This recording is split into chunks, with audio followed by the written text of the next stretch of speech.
Não começou com você. Como o trauma familiar herdado molda quem somos e como encerrar o ciclo. Mark Walling.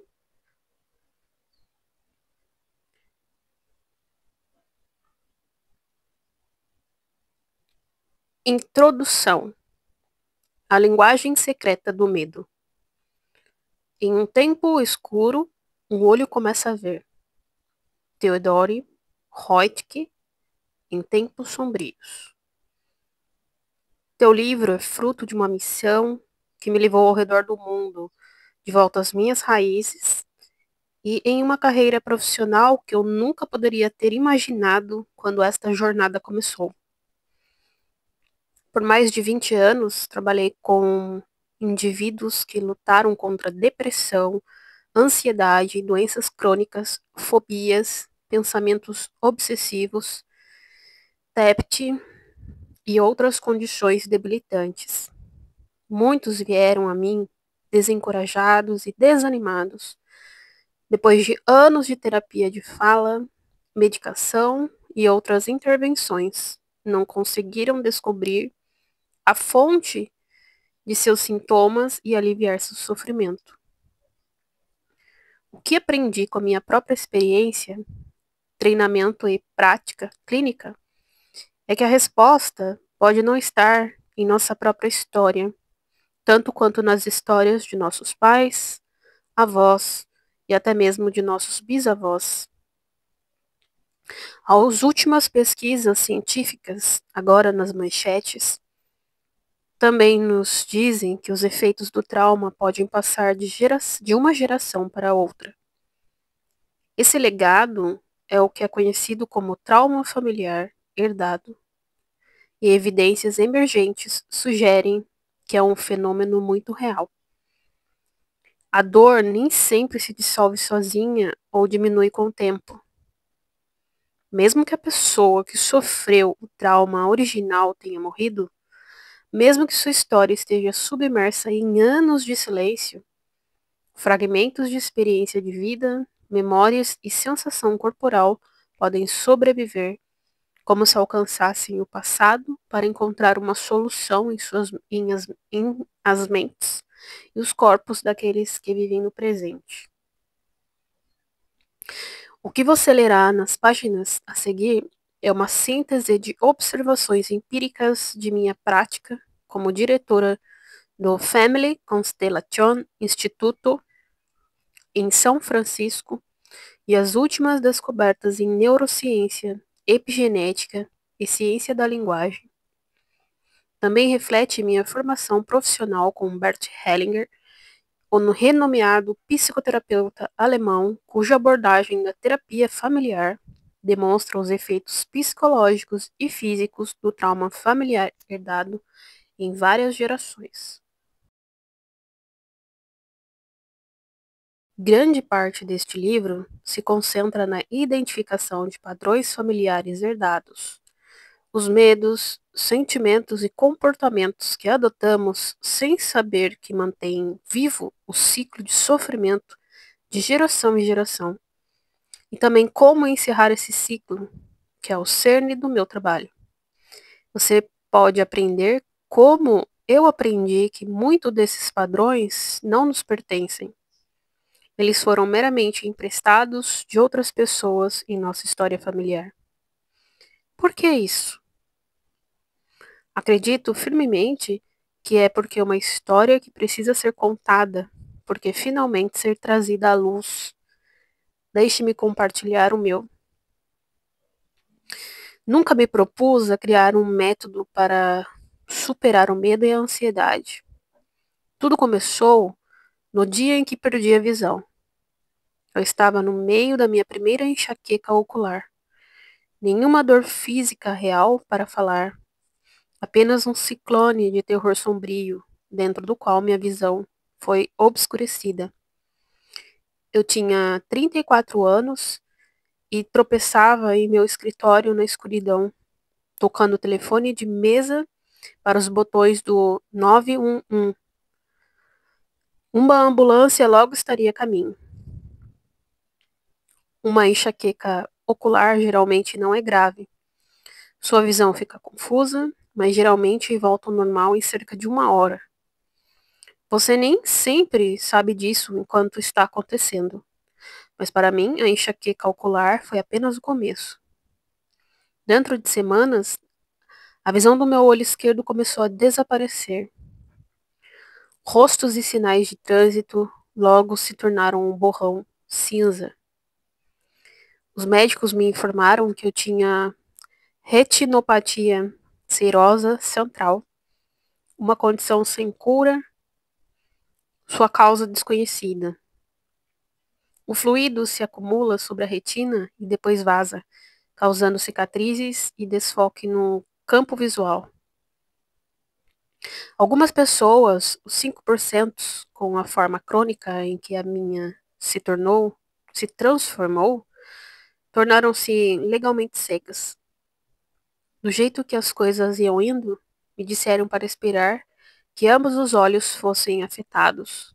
Era apenas uma questão de tempo. Os médicos não conseguiram me dizer o que causou minha perda de visão e o que curaria.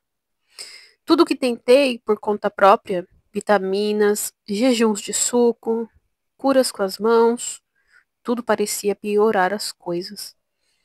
Eu estava desnorteado. Meu maior medo estava se desenrolando na minha frente. E eu estava impotente para fazer qualquer coisa a respeito. Cego, incapaz de cuidar de mim mesmo, e sozinho, eu desmoronaria. Minha vida estaria arruinada e perderia minha vontade de viver. Repassei o cenário várias vezes na minha cabeça. Quanto mais eu pensava sobre isso, mais profundos os sentimentos sem esperança embutidos em meu corpo.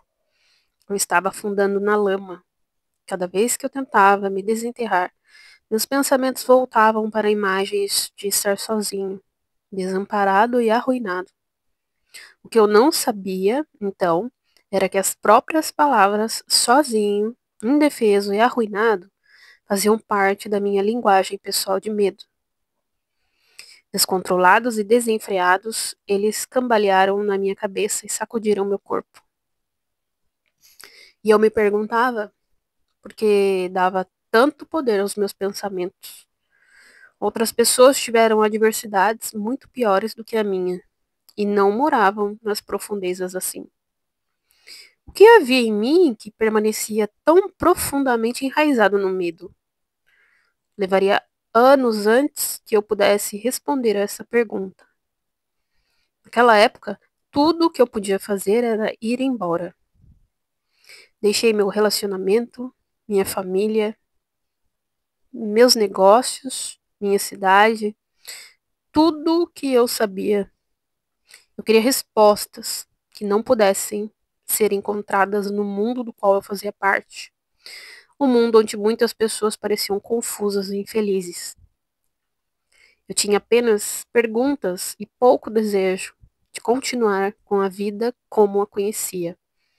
Eu entreguei meu negócio, uma empresa de eventos de sucesso, para alguém que eu literalmente acabado de conhecer. E lá fui eu, leste, o mais longe que pude até chegar ao sudoeste asiático. Eu queria ser curado. Eu só não tinha ideia de como isso seria. Li livros e estudei com os professores que os escreveram. Sempre que eu ouvia que poderia haver alguém que poderia me ajudar, uma velha em uma cabana, um homem risonho de túnica, eu aparecia. Juntei-me a programas de treinamento e cantei com gurus. O guru disse para aqueles que nós reunidos para ouvi-lo falar, que ele queria se cercar apenas de achadores. Os buscadores, disse ele, permaneciam exatamente isso, em constante estado de busca. Eu queria ser um descobridor. Eu meditei por horas, todos os dias. Eu jejuei por dias, em um tempo. Eu preparei ervas e lutei contra as toxinas ferozes que imaginei terem invadido meus tecidos. Durante todo o tempo, minha visão continuou a piorar, a minha depressão se aprofundou. O que não percebi na época é que quando tentamos resistir e sentir algo doloroso, muitas vezes prolongamos a dor do que estamos tentando evitar. Fazer isso é uma receita para o sofrimento contínuo. Há também algo na ação de buscar que nos bloqueia daquilo que buscamos. O constante olhar para fora de nós mesmos pode nos impedir de saber quando atingimos o alvo.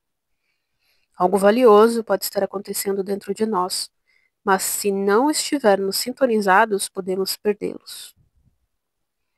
O que você está disposto a ver? Não está disposto a ver. Os curandeiros cutucavam, me provocando a olhar mais fundo. Como eu poderia saber? Eu estava no escuro. O guru na Indonésia iluminou um pouco mais a minha luz quando perguntou: quem você pensa que é para não ter problema nos olhos? E ele continuou: talvez os ouvidos de Joan não ouçam tão bem quanto os de Geart. Talvez os pulmões de Elisa não sejam tão fortes quanto o de Gerta. E Dietrich não anda tão bem quanto o Sebastião. Todo mundo era holandês ou alemão neste programa de treinamento específico e parecia estar lutando com uma condição crônica ou outra. Alguma coisa passou. Ele estava certo. Quem era eu para não ter problema nos olhos? Era arrogante da minha parte discutir com a realidade. Goste ou não, minha retina estava marcada e minha visão estava embaçada. Mas eu, por baixo de tudo, estava começando a ficar calmo. Não importa o que meu olho estivesse fazendo. Ele não precisava mais ser o fator definidor de como eu estava. Para aprofundar o aprendizado, esse guru nos fez passar 72 horas, 3 dias e noites, com os olhos vendados e tampões no ouvido, meditando em uma pequena almofada. Todos os dias recebíamos uma pequena tigela de arroz para comer e apenas água para beber. Sem dormir, sem levantar, sem deitar, sem se comunicar. Ir ao banheiro significava levantar a mão e ser escoltado para um buraco no chão no escuro. O objetivo dessa loucura era apenas isso, conhecer intimamente a loucura da mente ao observá-la. Aprendi como minha mente continuamente me provocava com o pensamento do pior cenário e a mentira de que se eu me preocupasse o suficiente, poderia me isolar do que mais temia. Depois dessa experiência e de outras semelhantes, minha visão interior começou a clarear um pouco. Meu olho, no entanto, permaneceu o mesmo. O vazamento e as cicatrizes continuaram. Em muitos níveis, ter um problema de visão é uma ótima metáfora. Acabei aprendendo que era menos sobre o que eu podia ou não ver e mais sobre a maneira como eu via as coisas. Mas não foi quando virei a esquina. Foi durante o terceiro ano do que agora chamo de minha busca da visão que finalmente consegui o que procurava. A essa altura eu estava fazendo muita meditação. A depressão havia se dissipado em grande parte. Eu poderia passar incontáveis horas em silêncio, apenas estando com a minha respiração e sensações corporais. Essa era a parte fácil. Um dia, estava esperando na fila para ter um satsang, uma reunião com o mestre espiritual. Eu estive esperando por horas com uma túnica branca que todos na fila do templo usavam. Agora era a minha vez. Eu esperava que o mestre reconhecesse minha dedicação. Em vez disso, ele olhou através de mim e viu que eu não podia. Vá para casa, disse ele. Vá para casa e ligue para sua mãe e seu pai. Quê? Eu estava lívido, meu corpo tremeu de raiva. Claramente ele me interpretou mal. Eu não precisava mais dos meus pais. Eu os superei. Eu havia desistido deles há muito tempo. Troquei-os por pais melhores, pais divinos, pais espirituais, todos os professores, gurus e homens e mulheres sábios que estavam me guiando para o próximo nível de despertar. Além do mais, com vários anos de terapia equivocada em meu currículo, batendo travesseiros e rasgando em pedacinhos as efígies de papelão de meus pais, eu acreditava que já havia curado meu relacionamento com eles. Resolvi ignorar seu conselho. E, no entanto, algo tocou uma corda dentro de mim. Eu não conseguia largar o que ele havia dito. Eu estava finalmente começando a entender que nenhuma experiência é desperdiçada. Tudo o que nos acontece tem mérito. Que reconheçamos ou não o significado superficial disso. Tudo em nossas vidas, em última análise, nos leva a algum lugar. Ainda assim, eu estava determinado a manter intacta a ilusão sobre quem eu era. Ser um meditador realizado era tudo o que eu tinha que me apegar. Assim procurei um encontro com o mestre espiritual. Eu tinha certeza que esclareceria as coisas. Este homem imbuiu centenas de pessoas por dia com seu amor celestial. Certamente ele me veria como uma pessoa profundamente espiritual que eu imaginava ser. Mais uma vez esperei um dia inteiro até chegar a minha vez. Eu estava agora na frente da fila. E então aconteceu. Novamente, as mesmas palavras. Ligue para seus pais. Vá para casa e faça as pazes com eles. Dessa vez eu ouvi o que estava sendo dito. Os grandes professores sabem. Os verdadeiramente grandes não se importam se você acredita em seus ensinamentos ou não. Eles apresentam uma verdade, então deixam você com você mesmo para descobrir sua própria verdade. Adam Gopnik escreve sobre a diferença entre gurus e professores em seu livro. Um guru nos dá a si mesmo e depois seu sistema. Um professor nos dá sua matéria e depois a nós mesmos. Os grandes professores entendem que de onde viemos afeta onde ir. E o que fica sem solução em nosso passado influencia nosso presente. Eles sabem que os nossos pais são importantes, independentemente de serem bons pais ou não. Não tem jeito. A história da família é a nossa história. Goste ou não, ele reside dentro de nós. Independentemente da história que temos sobre eles, nossos pais não podem ser expurgados ou expulsos de nós. Eles estão em nós e nós somos parte deles, mesmo nunca os conhecemos. Rejeitá-los apenas nos distancia ainda mais de nós mesmos e cria mais sofrimento. Aqueles dois professores podiam ver, eu não podia. Minha cegueira era literalmente figurativa. Agora eu estava começando a acordar, principalmente pelo fato de ter deixado uma enorme bagunça em casa. Durante anos, julguei meus pais com severidade e eu me imaginava mais capazes, muito mais sensíveis e humanos do que eles. Eu os culpava por todas as coisas que eu acreditava que estavam erradas com a minha vida. Agora eu tinha que voltar para eles para restaurar o que estava faltando em mim. Minha vulnerabilidade. Agora eu estava percebendo que minha capacidade de receber amor dos outros estava ligada à minha capacidade de receber amor de minha mãe. Ainda assim, aceitar seu amor não seria fácil. Eu tive uma ruptura tão profunda no vínculo com minha mãe que ser segurado por ela parecia ser exprimido em uma armadilha de urso. Meu corpo se apertava como se criasse uma concha que ela não podia penetrar. Essa ferida afetou todos os aspectos da minha vida, especialmente minha capacidade de permanecer aberta em um relacionamento.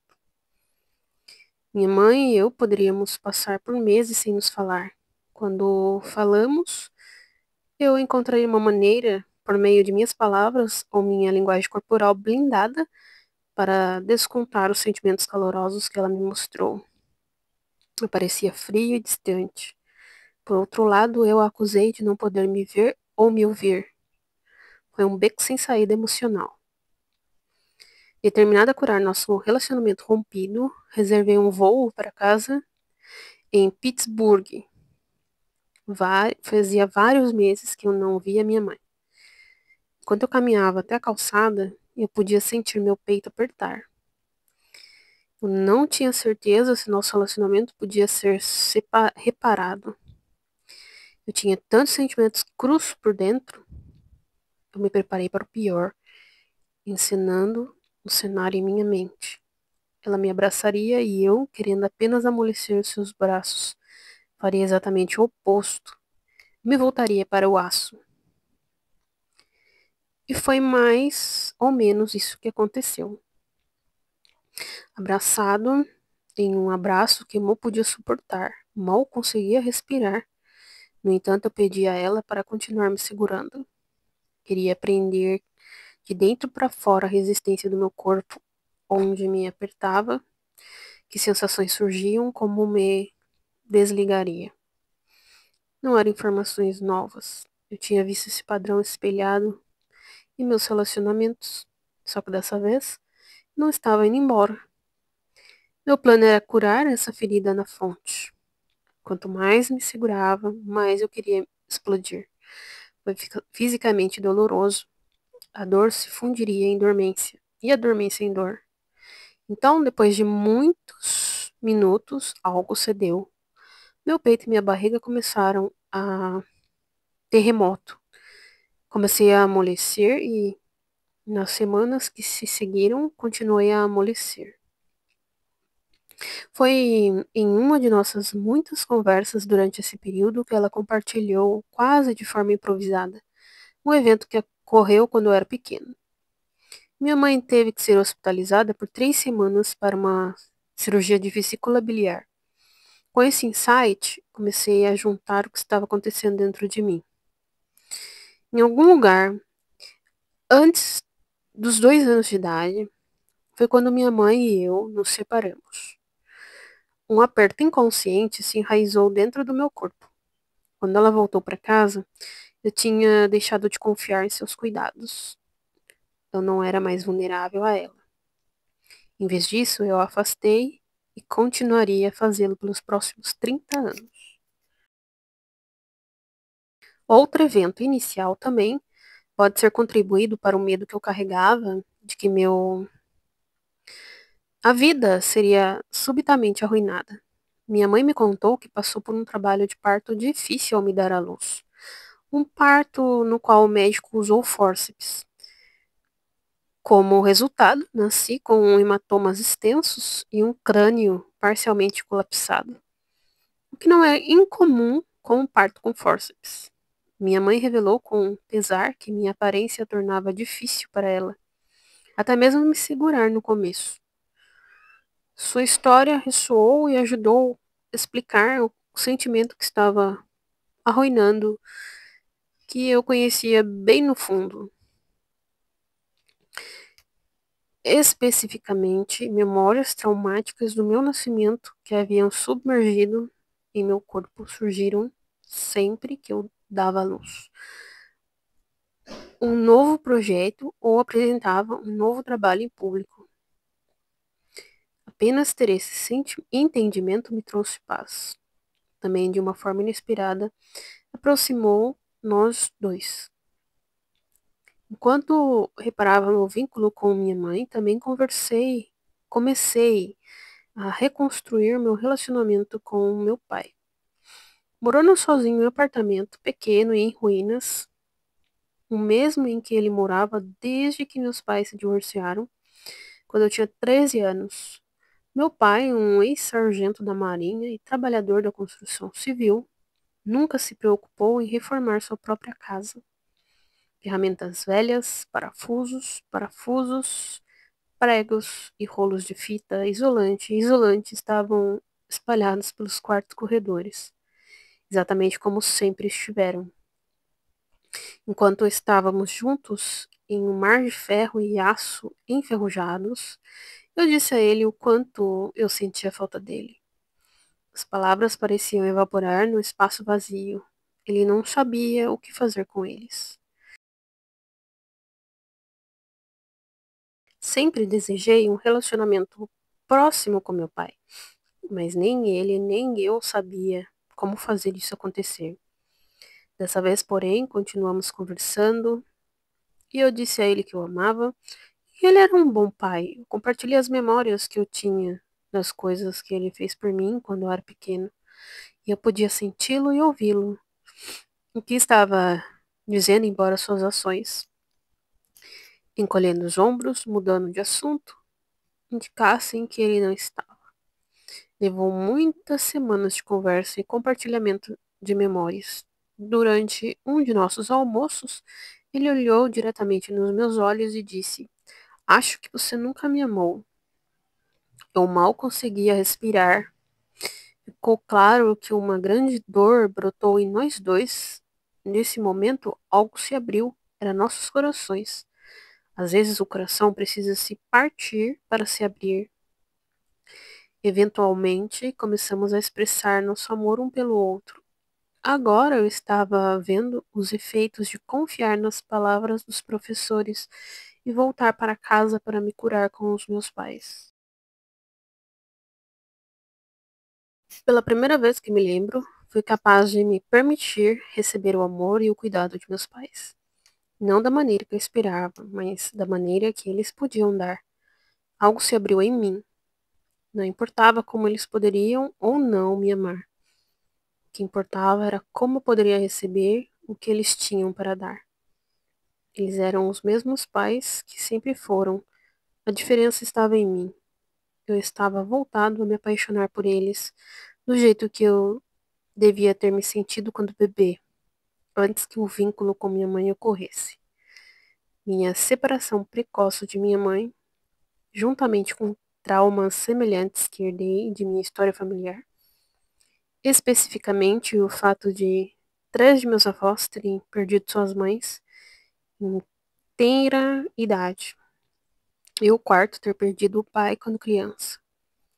Ajudaram a forjar minha linguagem secreta do medo, as palavras sozinhas, impotentes e arruinadas, e os sentimentos que as acompanharam estavam finalmente perdendo o poder de me enganar. Eu estava recebendo uma nova vida, e meu relacionamento renovado com meus pais era uma grande parte disso. Nos meses seguintes, restabeleci uma ligação terna com minha mãe. Seu amor, que antes parecia invasivo e irritante, agora parecia calmante e restaurador. Eu também tive a sorte de ter 16 anos próximos com meu pai antes dele morrer. Na demência que dominou os últimos 4 anos de sua vida, meu pai me ensinou talvez a mais profunda lição sobre vulnerabilidade e amor que já aprendi. Junto nos encontramos naquele lugar além do pensamento, além da mente, onde mora apenas o amor mais profundo. Durante minhas viagens, tive muitos grandes professores. Quando olho para trás, no entanto, foi meu olho estressado, sitiado, produtor de terror, que me levou ao outro lado do mundo, de uma volta aos meus pais, através do pântano do trauma familiar, e finalmente de volta ao meu coração. Meu olho foi sem dúvida o maior professor de todos. Em algum lugar, ao longo do caminho, eu até parei de pensar no meu olho e me preocupar se ele iria melhorar ou piorar. Eu não esperava mais ser capaz de ver claramente novamente. De alguma forma, isso deixou de ser importante. Não muito tempo depois, minha visão voltou. Eu não esperava. Eu nem precisava disso. Eu tinha aprendido a ficar bem, não importar como o meu olho estivesse fazendo. Hoje minha visão é 20/20. Embora meu oftalmologista jure que com a quantidade de cicatrizes que ainda tenho na retina, não deveria ser capaz de enxergar. Ele apenas balança a cabeça e postula que de alguma forma os sinais de luz devem estar ricocheteando e contornando a fóvea, a área central da retina, tal como acontece com minhas histórias de cura e transformação. E que começou aparecendo a diversidade era, na verdade, graça disfarçada. Ironicamente, depois de vasculhar os cantos distantes do planeta em busca de respostas, descobri que os maiores recursos de cura já estavam dentro de mim, esperando para serem escavados. Em última análise, a cura é um trabalho interno. Felizmente, meus professores me levaram de volta para os meus pais. Em última análise, a cura é um trabalho interno. Felizmente, meus professores me levaram de volta para meus pais e para casa, para mim mesma. Ao longo do caminho, descobri as histórias da família que finalmente me trouxeram paz. Por gratidão e uma nova sensação de liberdade, tornou-se minha missão em ajudar os outros a descobrir a liberdade por si mesmos. Foi através da linguagem que entrei no mundo da psicologia, tanto como estudante quanto como clínico. Eu tinha pouco interesse em testes, teorias e modelos de comportamento. Em vez disso, ouvi a linguagem, desenvolvi técnicas de escuta e me ensinei a ouvir o que as pessoas diziam por trás de suas queixas, por trás de suas velhas histórias. Aprendi a ajudá-los a identificar as palavras específicas que levaram à origem de sua dor. E, embora alguns teóricos postulem que a linguagem desaparece durante o trauma, tenho visto em primeira mão, repetidas vezes, que essa linguagem nunca se perde. Ele vaga pelos reinos inconscientes, esperando para ser redescoberto. Não é por acaso que, para mim, a linguagem é uma poderosa ferramenta de cura. Desde que me lembro, a linguagem tem sido minha professora, minha maneira de organizar e entender o mundo. Escrevo poesia desde a adolescência e largo tudo, bem, quase tudo, quando uma onda de linguagem urgente insiste em nascer. Eu sei que do outro lado dessa rendição estão insights que de outra forma não estariam disponíveis para mim. Em meu próprio processo, localizar as palavras sozinhas, indefesas e arruinadas era essencial. De muitas maneiras, a cura de um trauma é semelhante à criação de um poema. Ambos exigem o momento certo, as palavras certas e a imagem certa. Quando esses elementos se alinham, algo significativo é posto em movimento, que pode ser sentido no corpo. Para curar, nosso ritmo deve estar em sintonia. Se chegarmos muito rápido a uma imagem, não pode criar raízes. Se as palavras que nos confortam chegarem cedo demais, talvez não estejamos prontos para recebê-las. Se as palavras não forem precisas, podemos não ouvi-las ou ressoar com elas. Ao longo da minha prática como professor e líder de workshop, combinou os insights e métodos adquiridos, como o meu treinamento em trauma familiar herdado, com o meu conhecimento do papel crucial da linguagem. Eu chamo isso de abordagem da linguagem central. Usando perguntas específicas, eu ajudo as pessoas a descobrir a causa por trás dos sintomas físicos e emocionais que as mantêm atoladas. Descobrir a linguagem certa não apenas expõe o trauma, mas também revela as ferramentas e imagens necessárias para a cura. Ao usar esse método, testemunhei padrões profundamente enraizados de depressão, ansiedade e vazio mudarem em um lampejo de insight.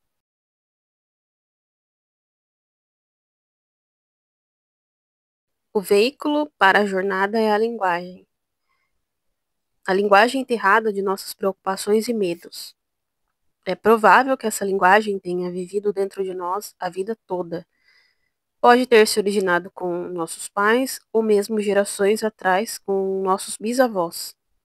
Nossa linguagem central insiste em ser ouvida quando seguimos para onde ele leva e ouvimos sua história. Ele tem o poder de neutralizar nossos medos mais profundos. Ao longo do caminho, é provável que encontremos familiares conhecidos e desconhecidos. Alguns estão mortos há anos. Alguns nem são parentes, mas seu sofrimento ou crueldade pode ter alterado o curso do destino de nossa família. Podemos até descobrir um segredo ou dois escondidos em histórias que há muito foram deixadas de lado. Mas, independentemente de onde essa explosão nos leve, minha experiência sugere que chegamos a um novo lugar em nossas vidas, com uma maior sensação de liberdade em nossos corpos e uma capacidade de estar mais em paz com nós mesmos. Ao longo deste livro, baseei-me nas histórias das pessoas com quem trabalhei em meus workshops, treinamentos e sessões individuais. Os detalhes do caso são reais, mas para proteger sua privacidade, alterei seus nomes e outras características de identificação. Sou profundamente grato a eles por me deixarem compartilhar a linguagem secreta de seus medos, por confiarem em mim e por me permitirem ouvir o que é essencial por trás de suas palavras.